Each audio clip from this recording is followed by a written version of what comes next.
Hi folks, just a quick video at Stinky Woods. I just figured I'd come for a walk. Hi. Well, because I had lots of ice cream last night, so good idea to walk it off. Hi. Well, yeah. Well, the court thing happened a couple of days ago. I was fully intended to go in there and plead not guilty.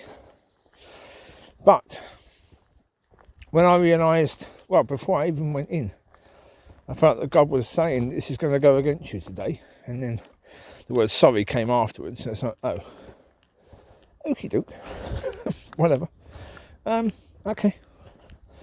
Let's see what happens, basically. That was my attitude as I was going in. So I'm not sure. But then, all the while, I was still thinking, yeah, lawyer kept on coming in saying, well, I spoken to the prosecutor. They're willing to take it down to charges 3 and 4. I said no. I said because basically when I met with the lawyers, Mr. Locki, who's the head of that, basically looked at charge 4 and said, there's no way, shape or form this should even be on there. They're accusing you of swinging a dog around by its tail. Clearly you didn't do that. They're accusing you of picking a dog up by a tail, but the video doesn't show that. So how the bloody hell are they going to try and get this across? Clearly we can't accept charge 4 as a charge against you. So of course I said, well, no, charge 4 will have to be removed anyway. And as I started to think, I realised, because basically the lawyer was saying, he said, yeah, we're willing to fight. He said, but if you plead not guilty, he says, suddenly all 4 charges are on the docket, sort of thing. You know, you're having to plead not guilty to all 4 charges. You could be found guilty of all 4 charges. And that's when it's sort of like, oh, shit. Basically, I've got to plead guilty to something. I have to. Because charge 1 shouldn't even be on the docket, because that's something that happened in January when the SSPCA came over, checked the dogs, checked me. That's when Shannon McGregor lied and said that I punched Micky in the face. She also said in that report that Mollie couldn't walk properly because she's had too many puppies. Just more bullshit. I mean, as I say, when this woman speaks, it's lies. Yeah, look, I've said before, if I discovered this woman was a witch, it would not surprise me in any way, shape or form. Yeah. The vileness of her and her nature, witchcraft, yeah, that wouldn't surprise me. She's been trying to curse me ever since she basically moved in. You know, so that wouldn't surprise me in any way, shape or form. Anyway, the point of it is that charge 1 shouldn't be there, because that's what happened in January 2021, I think, something like that. Yeah. And the SSPCA come over, checked the dogs, checked my hand, basically walked away saying, okay, there's no evidence that anything happened. Now they're putting that as charge 1, and they've kept it as charge 1 for the court. How can I be fucking tried for something that they've already come round and looked at and said it isn't a case? There was nothing there. But now they're putting that up as charge 1. Charge 2 was apparently me picking Locki up and then putting her down again, picking her up by the scruff and putting her down again, basically turn her off and telling her to go home. The prosecutor fiscal had already said she's dropping that one. She's not actually going to pursue that. But if I plead not guilty, suddenly that's on the fucking docket as well. And charge 4, which my lawyer, Mr. Locki, well, the head of that thing, has said shouldn't be on the docket. So 3 things that shouldn't be on there are things that I could be found guilty of. And when God basically has said to me, I'm sorry, it's going to go against you today, I'm thinking, well, I can't then, can I? If it's going to go against me, I can't plead not guilty. I have to plead guilty to something. So I can't plead guilty to charge 1. I can't plead guilty to charge 2. I can't plead guilty to charge 4. So I have to plead guilty to charge 3. That's the reality. That's all I can bloody well do, because otherwise I'm facing the possibility of being found guilty of charge 1, 2, 3 and 4. Charge 1 that shouldn't be there, charge 4 that shouldn't be there, and charge 3 that had already been dropped by the prosecutor. So,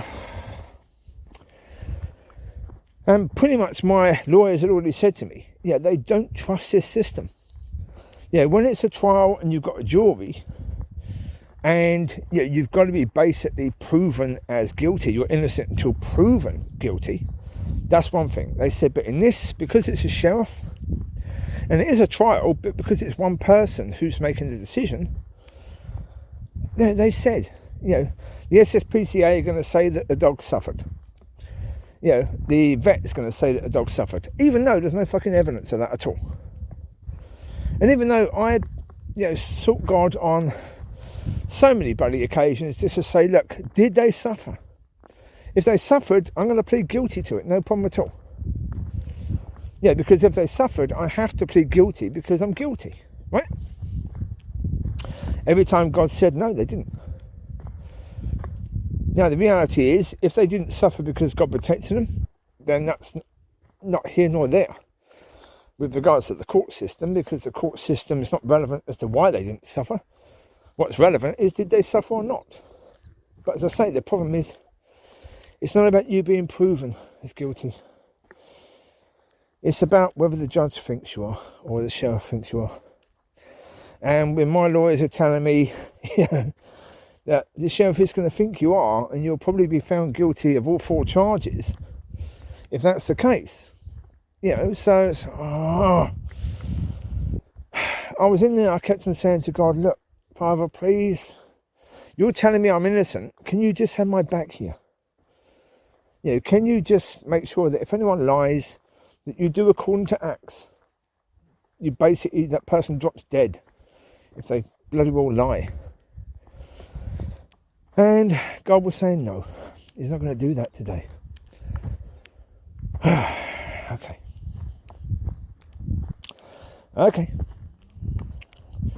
So, that's how that was left. And there's a report due. Criminal justice social worker does a report speaking about what was happening around the time. And that's interesting. I mean, what I may very well do is go down to the police and see if I can get documentation from them as to the reports that I gave to them about the neighbour's boyfriend blocking the driveway, because that was all part of it. When you've got someone blocking the driveway when they're there, they're saying you can only take your dogs for a walk when he's gone. So that's basically 12 o'clock, midnight. I have to wait up until midnight to take my dogs for a walk, which means I can't go to bed till about 2 in the morning, because by the time I come down from the walk, and they've got to relax a bit before being fed, basically 2 in the morning, I've been told I could go to bed in that situation. Of course, then the neighbours upstairs started bitching that I was taking the dogs out at 2 o'clock. Well, that's because their little friend was the one who was basically determining, but all that time, I had to take my dogs out at 12 o'clock. Because he would park his van in front of the driveway, even though when the police then come round, oh no, I would never do that, I'm a good little boy. No, you're going to hell, you fucking idiot. Because you did it, then you lied about it. So that lie is enough to condemn you to an eternity in hell. Okay, go for it. You want to lie over nothing, go for it. Just tell the police you don't like me and you were blocking the driveway because you didn't like me. That's fine. What are they going to do? They're not going to arrest you for it. They're going to say, well, don't do that. Whereas now you lied about it, because you lied about it, that was all part of you making me pay, wasn't it? So because that's part of you making me pay, well then you're fucked now. Basically, you've well and truly effed yourself. Okay, that's what you wanted to do, that's what you wanted to do. Well, there is some news about that side of things, actually. Since the last time I spoke. God was saying to me quite recently that where I thought that each individual person, these neighbours, would have to pay a price because they wanted me to pay, they were making me pay. So each of them would have to pay a price. God said no. He said, if one of them decides that they're going to pay, they would have to then get every other one of those people to pay the price that they have to pay. Otherwise, that person who wants to pay would have to pay basically the complete price for all 4 of them. Because each of them encouraged everyone else to do what they did. So if each of them encouraged everyone else to do what they did, they're all liable for what everyone else did anyway. But the only way they don't have to pay the price of everyone is if everyone pays. Now, so take it this way. If neighbour 1 pays the price for everyone, does that mean that everyone else's price has been paid? No, because the other people didn't pay. They still have to pay because they still tried to make me pay. So therefore, they still have to pay because they were doing things to make me pay. So therefore, just because the amount that they would have to pay has been paid by one person, that was only paid because they wouldn't pay. And so that's basically more of a what each person should have to pay, pretty much. So let's say for example, each person has to pay £40. Now it will be considerably higher than that, but let's say that's what they have to pay. Yeah, if they each pay their £40, that's £160 paid. Cool. It's not about the money. The whole point is, it's never going to be about the money. As I said before, the point of it is about pointing people to Father. Then they ask Father what is their debt, how much they have to pay, and then they pay that. That's the whole point. The whole point is them going to Father and asking Father God what their price is. Paying that. That's the whole point of that. Now, from a realistic point of view, do I think one of them is going to pay? No. Do I think all 4 of them are going to pay? Most definitely not. Not at the same time. Will all 4 of them pay? I've no idea. I don't really care. I don't. And the reason why I don't is quite simple. My job, if I have any job with regards to these people, is to give them an opportunity to go to Father. Simple. That's it. Yeah? And even that is going to be done by God himself. Yeah? Well, basically, look, the reality is that when it comes down to it, loving your neighbour, the church has got so many things wrong. It's got that wrong as well. Loving your neighbour isn't about letting people walk all over you. It's not about letting people treat you like shit. Doing that is hating your neighbour. That's what you do when you hate your neighbour. The reason why is because you're allowing your neighbour to continue in a way where you know from a spiritual point of view, if they continue down that path and they don't repent, then they are going to spend eternity in hell. It doesn't matter whether they believe it. As a Christian, as someone who believes in God, if you believe in it,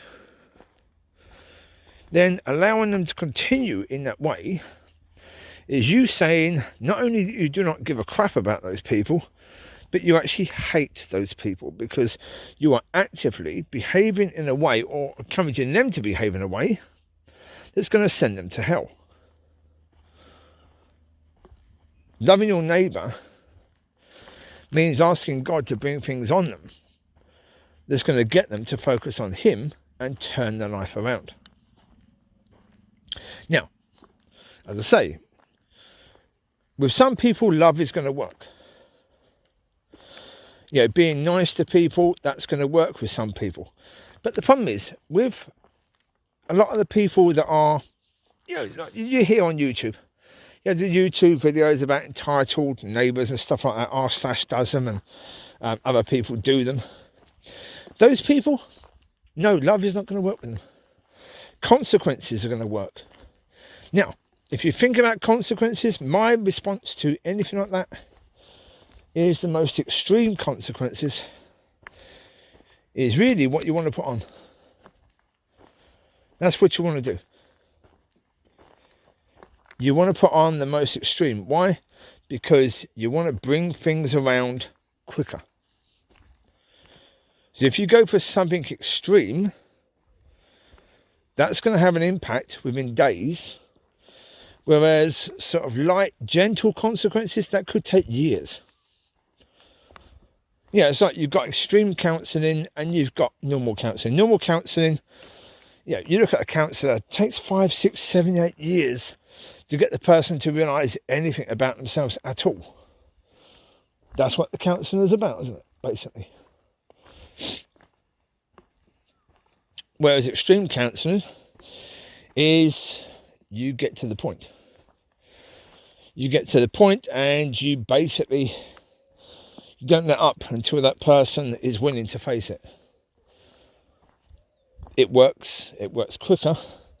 It won't work with everyone. Yeah, it's like the extreme circumstances. They won't work with everyone.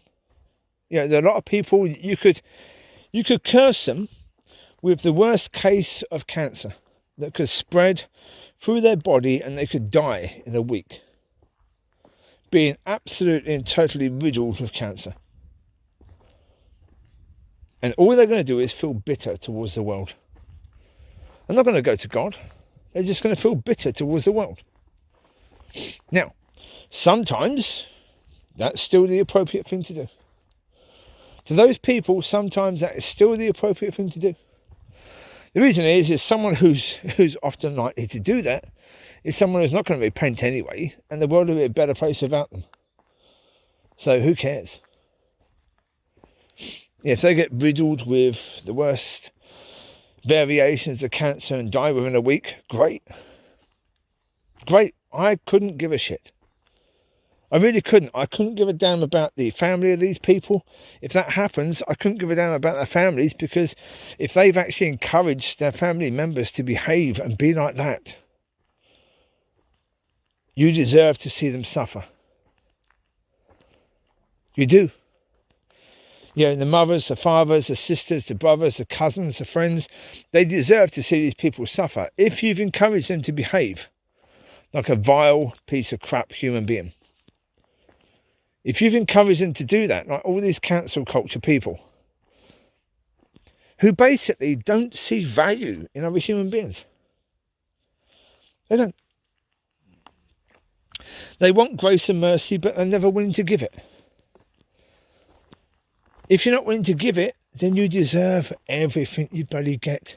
And if you've got family members who are like that, if you love those family members, you're going to want consequences to come on them so that they can turn their life around. Because no consequences means they're just going to continue doing that. And that when they die, if there is a heaven, if there is a hell, they're going to go to hell. And they're going to go to hell for eternity. Is that love? Loving your enemy, loving your neighbour is exactly the same. You want negative to come on them to get them to turn around and stop behaving the way they are, because that's the only way they avoid that path they're on. If they're on a path to hell, you want to take them off that path. They won't come off that path all the while they think that path is a good path. Right? That's the reality. And that's the reality of a lot of people and where they are right now. And so, yeah. That basically, I said to my lawyer, I said, for goodness sake. I said, me pleading guilty to this, I said, basically, I know, you know, for all the months leading up to it, my plan was not guilty. I knew there was no suffering. I knew there was no suffering. I knew that really in a proper court that was all about justice, I'd be found not guilty. The problem is that my lawyers were telling me they don't trust these sheriffs.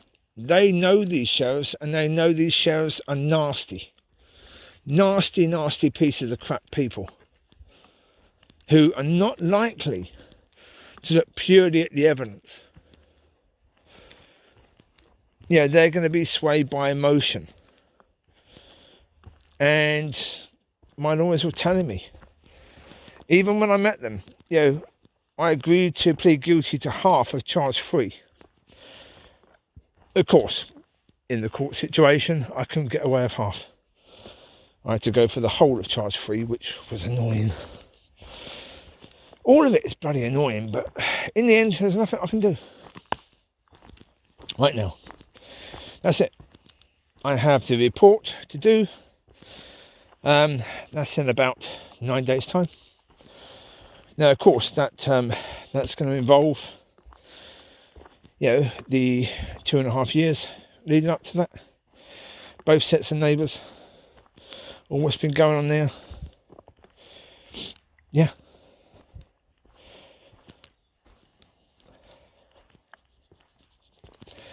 And so, as I say, I'm going to phone up my lawyers and say, I'm going to ask them if they can request from the local police, because in July, the police forced me to have a mental health check because they thought, due to the neighbours, my mental health had been, really, really pushed to the point where I could do something bad. That's what they thought then. That was not the July beforehand, the July before that. So over a year before that day happened. So, and then we have the reports given to the SSPCA where they continued after that. So it's like, yeah. Well, basically, one thing that I felt God was saying, I'm not sure if this is going to be God doing this or not, but in that report, one thing that might be important is pointing out the fact that the SSPCA allowed themselves to be used as a tool for harassment. That they were complicit in causing my mental health to get worse and worse and worse and worse and worse and worse and worse and worse and worse, leading to that time. They themselves were complicit in helping that to happen. That's what I feel God is telling me, but that's why if I can get these reports from the police about the reports I made about his boyfriend parking there, and about whatever else was there, and the mental health check, if I can get the notes from that from the police officers to what they thought my mental health was, that was in July 2020. So that's relevant because it's in this 2.5 year period. This was a year before. So as Shannon McGregor was still calling the SSPCA basically on a monthly basis, pretty much. Like calling them saying about Mollie not being able to walk properly because she's had too many puppies, which is just stupid. I mean, anyone who's seen the videos of my dogs pre-September, you can see Mollie walking fine, because Shannon McGregor said this in January of 21. Look at the videos. Look at the videos of Mollie going for walkies. She's walking fine, no problem at all. So what the heck are you doing? Phoning the SSPCA saying Mollie is disabled. Basically, Mollie is disabled because she's had too many puppies. You're a fucking idiot. I mean, with regards to this woman, has she ever truly believed the crap that was coming out of her mouth? Is she mentally disabled? Because if she's saying this stuff and believes it, then she's mentally disabled, isn't she? Really?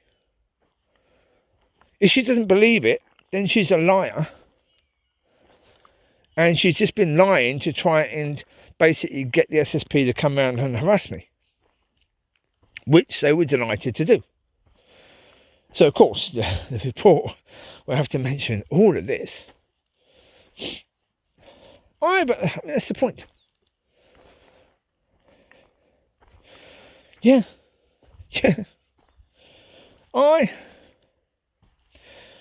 Look, realistically speaking, I even said to my lawyer, I said, the reality is, I said, if my dogs aren't coming back, I said, I got to the point even 4 months ago of thinking it's possible that this Sons of God situation, if I'm one of these people who has to be walking it out, and I have to go from one location to another on a regular basis, it's quite possible the dogs aren't supposed to come back, because it would be more difficult, to say the least, to be able to suddenly leave everything and go to a church at the other side of the country to go and tell people what God is doing right now.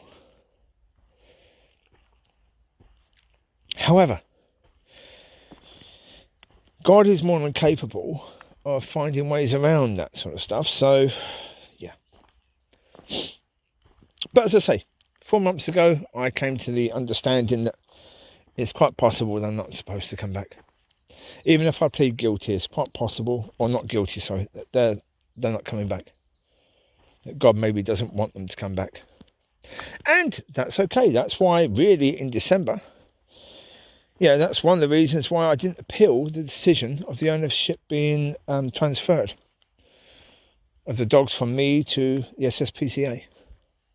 Part of the reason is the SSPCA was still telling me that this case could take 6 months to a year, and that would mean leaving my dogs in kennels for 6 months to a year. I didn't fancy that in any way, shape or form. I don't think that would be good for them. But another point of it was just about saying to God, okay, I'm leaving it to you. Because I know that having a dogs could be a problem for the future.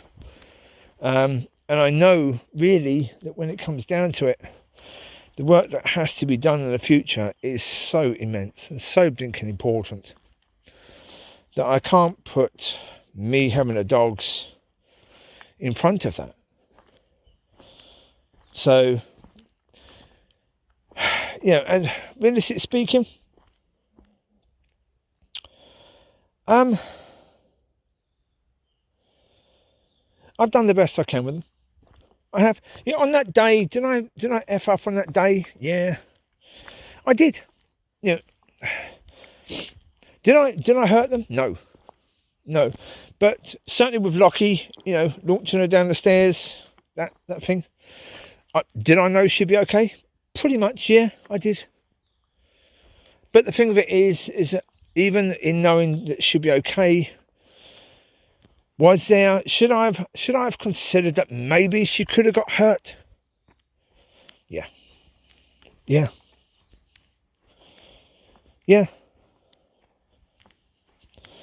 Of course. Yeah, I know Locki. You've seen Locki around here, running, jumping around, jumping over the tree stumps and landing, no problem at all. Yeah. She's a nutter in that way, so therefore, did I think she'd be okay? Yep. I did. I've seen her run and jump down the steps anyway. So basically, that's all that was going on. She was basically jumping down the steps, but I basically jumped her down the steps. But the problem is the video looked bad, and because I was telling them off because they weren't coming when I called them, and so everything looked a damn sight bloody worse. And so that's why I had to just say, okay, I'm guilty of that. Am I guilty of throwing her down the stairs and causing suffering? No. But am I guilty of making it look as if that's the case? Yeah. And so, when it came down to, as I say, I was softened by the fact of when we were in the lawyers, I was willing to plead guilty to half of that charge. Because they were saying, certainly don't go to court and plead completely not guilty, because chances are you're going to be found guilty of all of it. That's going to be a damn sight bloody worse. It's like, but then it's just a case of trusting God in it, trusting God and seeing what God wanted to do. Because right up until the day, again, that bloody night beforehand, on the 13th of March, I was saying to God, please let me know if I cause them suffering. Tell me. Because there's no way, shape or form I'm going to go and say not guilty if I cause them suffering. Yeah, okay. There's no crying, there's no whining, there's no yelping on the video. Now, normally speaking, I would expect that to be the case because I know those dogs. I know. I've basically had Covie since she was a second old. And Locki for most of that time. Locki went away for a couple of weeks, but then came back. But I know with them that when they are suffering, like for example, when they're in with the older dogs and the older dogs telling them off, they yelp. Yeah, because the older dogs basically snap at them. Certainly Lucy does, very common thing. And so what do puppies do? They yelp. They let you know that they feel that they're in danger.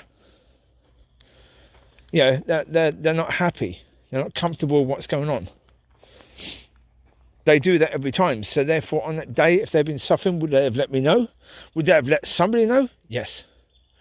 The fact they didn't means that they weren't suffering. But the problem is, try and get that across in a court. Especially when you've got, like my lawyer said, the SPCA clearly don't like you.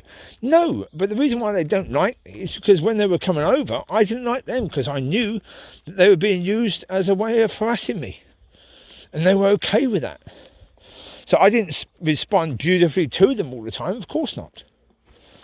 But also that is something that can be used to show what my mental health was like at the time. So there you go, let's see what happens. I will let you know. There you go. Right, I'm heading back to the car. You take care, God bless. I'll speak to you soon, bye bye.